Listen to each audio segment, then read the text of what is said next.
Hoje, o governador do Amapá, o Clécio Luiz, deu uma entrevista no jornal O Globo. Ele falou uma série de coisas, assuntos mais variados. Ele é do Partido Solidariedade. Ele foi eleito com uma aliança gigante, que ia do PL, do Bolsonaro, ao PT, do Lula. Foi apoiado pelo ministro Valdez Góes, do PDT, tinha apoio do Davi Alcolumbre, governador do Amapá, fazendo um trabalho interessante por lá. Mas o que me interessa é que perguntaram para ele sobre a exploração de petróleo na foz do Amazonas. E ele disse uma coisa muito interessante. A gente tem os piores indicadores de saneamento básico do Brasil. Para se ter uma ideia, São Paulo está com 90% de esgoto e o Amapá 10%. Só para dar uma ideia assim, do que ele lembra, né? Rede coletora de esgoto em São Paulo 90%, no Amapá 10%. Índices de educação ruins, os piores em geração de emprego. 20% da população da capital do Macapá morando em favela. Aí o petróleo, diz ele, representa uma nova chance para a gente ter uma atividade econômica forte e financiar a manutenção dos indicadores ambientais e desenvolver a sociedade. Aí disseram, mas vem cá, o IBAMA diz que isso pode afetar a vida marinha. Daí ele diz, olha, eu me subordino à ciência e à pesquisa. Agora, o IBAMA está proibindo o elementar para a gente, que é o direito de pesquisar a nossa costa. Eu quero poder produzir petróleo, não a qualquer preço, mas pesquisar. Não dá para a gente ficar de joelhos para um discurso protecionista que só vê floresta, não vê o ser humano. Quem disse que nós queremos ser santuário de alguma coisa? Eu quero ter direito a viver com dignidade. Aí ele fala, é perguntado se há alguma contradição dentro do governo. A entrevista é feita pela Camila Turtelli, do jornal o Globo. E ele diz assim, eu não vou pessoalizar, mas tem uma contradição. Foi o Estado que fez as pesquisas sobre essa área e lançou os leilões. E agora não podemos pesquisar. Aí olha que interessante. Então, dado interessante, entrevista do governador do Amapá. Aí eu fui comparar, do lado do estado, vocês sabem, tem a Guiana. O Amapá e a Guiana têm a população igual, né? A Guiana tem 800 mil habitantes, o Amapá tem 870 mil habitantes, a dimensão é a mesma. Só que a Guiana, que tinha um PIB per capita de $300 em 1960 e de $900 em 2000, agora tem um PIB per capita de $18 mil, que é mais do que o dobro do PIB per capita brasileiro. Por quê? Petróleo. Por quê? Porque exploraram e passaram a produzir petróleo por lá numa quantidade extraordinária, que proporcionou o quê?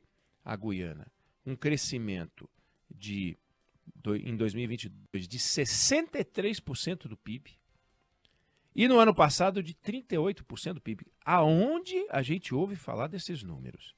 63% do PIB na Guiana cresceu em 2022 e 38% em 2023.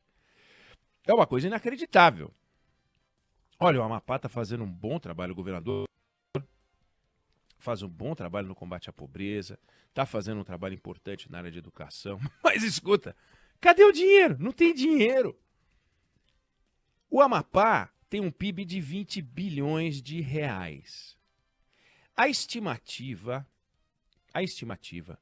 é que o Amapá conseguiria mais do que dobrar o seu PIB, mas muito mais do que dobrar o seu PIB, porque ele conseguiria fazer 24 bilhões, olha só a conta, hein, gente? Olha a conta, muito mais do que dobrar, mas muito mais.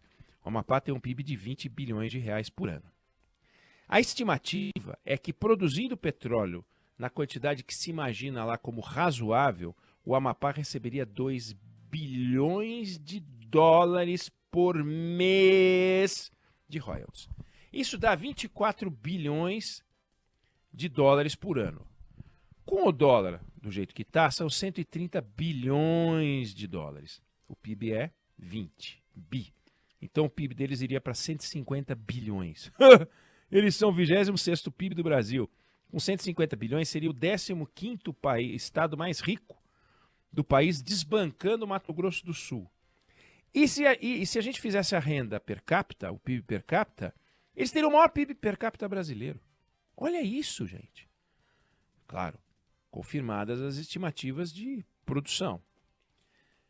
Aí, a gente pensa o seguinte.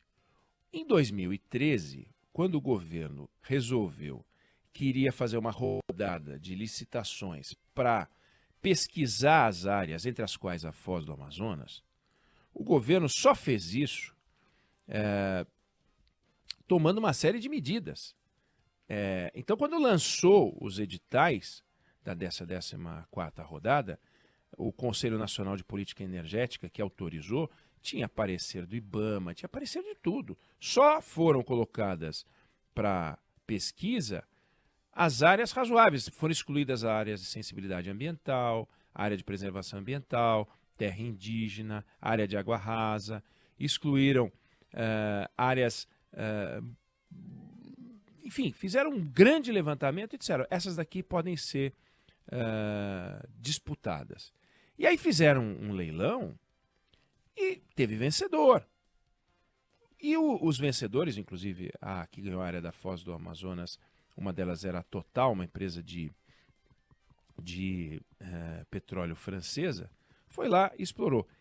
Chegaram à conclusão que no caso da Foz do Amazonas, a chance, por exemplo, de uma perfuração encontrar um conjunto de corais era de 0,0024%.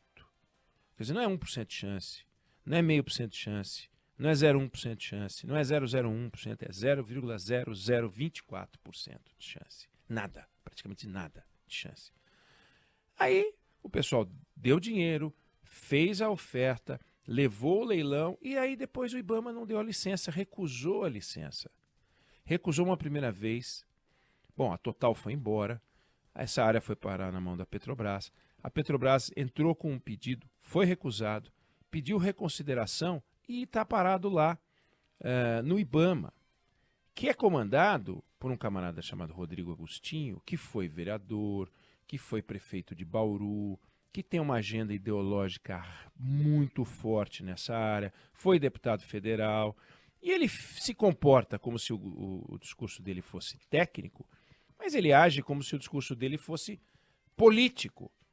Então ele diz, não, a gente ajuda muito a Petrobras, mas a gente tem uma estrutura aqui complicada, essa área é muito delicada, lá estão 70% dos manguezais brasileiros, é uma região pouco estudada pela ciência, mas olha só, nós concedemos várias áreas para a Petrobras, liberamos agora para a fase 3 do pré-sal, tem 3.800 empreendimentos para uma equipe de 200 fiscais do IBAMA analisarem. E vai enrolando, enrolando, enrolando, enrolando, e o Amapá continua pobre. O governador do Amapá para e fala, mas gente, por que eu tenho que ser condenado à pobreza? Ele querendo dizer, o estado dele, né, os moradores do Amapá, por que nós temos que ser...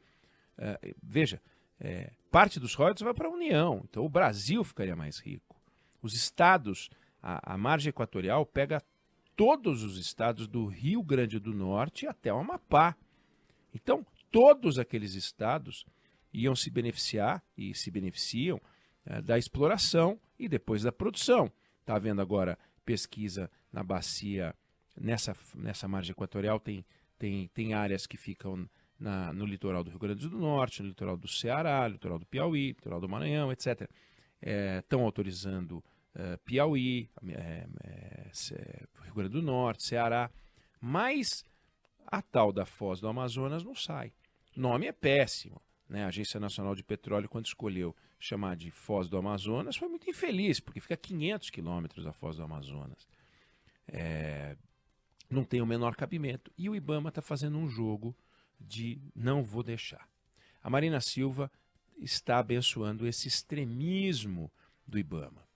Bom, O ministro das Minas e Energia, o Alexandre Silveira, já pediu audiência com o presidente da República, já falou com o Rui Costa, ministro da Casa Civil, e está se preparando para ir para cima do IBAMA, de novo, dessa vez mais forte, e para cima do Ministério das Minas e Energia, para resolver esse negócio. E aí não tem discussão. Não pode ter discussão. Nós não podemos manter o povo na miséria. Não tem sentido. É muito bonitinho fazer o discurso ambiental sugerindo que a exploração, não a produção, que a pesquisa e a exploração para ver o que tem lá, vai produzir um acidente. A Petrobras, nos últimos tempos, ela tem um histórico de 3 mil poços perfurados em água profunda sem nenhum incidente. 3 mil poços perfurados sem nenhum incidente. Por que agora o IBAMA faz esse jogo difícil? Não, eles tinham colocado poucas lanchas no lugar, a estrutura da Petrobras estava a 800 quilômetros do local da pesquisa e da exploração, isso pode produzir um grande acidente, pode cair um piano na minha cabeça, pode cair um meteoro na cabeça de qualquer um. Os maluquetes do IBAMA resolveram comprar uma briga dizendo não vou deixar. Então, a lógica de o Brasil para os brasileiros, sabe? O desenvolvimento e o progresso para as pessoas, nós não podemos sair de um extremismo, que era o extremismo do passa-boi e passa-boiada, vamos fazer qualquer coisa a qualquer custo e dane-se as consequências ambientais, para não vamos fazer nada e dane-se as consequências sociais. Bonita é a floresta sem nada, como diz o governador. Bacana é a floresta sem gente. O ser humano não é uma variável na conta do IBAMA. Não é uma variável. Dane-se as pessoas que morram de fome, que passem mal, que moram em palafita, que moram em favela. Dane-se. É a exploração da miséria. Essa é a verdadeira exploração da miséria, exploração política da miséria, que é o que está fazendo esse pessoal. É um negócio criminoso. Então, quando a gente vê o apelo do governador do Amapá, quando a gente vê as brigas políticas, o presidente Lula já falou que ia explorar. A nova presidente da Petrobras já disse que quer explorar. O ministro das Minas e Energia também já disse isso. O Brasil fez uma rodada de licitações com autorização do IBAMA. As pessoas só entraram na licitação porque confiaram que o Estado, quando estava licitando, já tinha autorizado tudo. Aí vem esse bando e começa a criar essa confusão. Então nós vamos acompanhar, porque vem tempo quente em Brasília.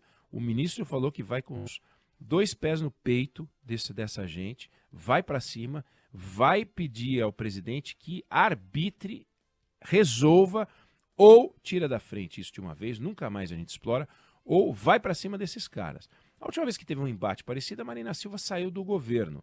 Eu não sei o que acontece agora, eu não sei se ela está sem apetite, eu não sei se ela está reforçando o papel do pessoal do IBAMA, que está trabalhando com propósito político nesse caso. Não tem, eles se fiam em 2, 3 argumentos técnicos, todos são respondidos pela AGU, pela Petrobras, e eles não querem saber, simplesmente eles fingem que não é com eles, ou seja, com eles abraçam a miséria. Isso é inaceitável. Eu não sei se você concorda, eu não sei se você discorda, de repente vocês acham, não, o Eduardo Eneg está sendo radical, mas essa é a opinião que eu tenho sobre o assunto.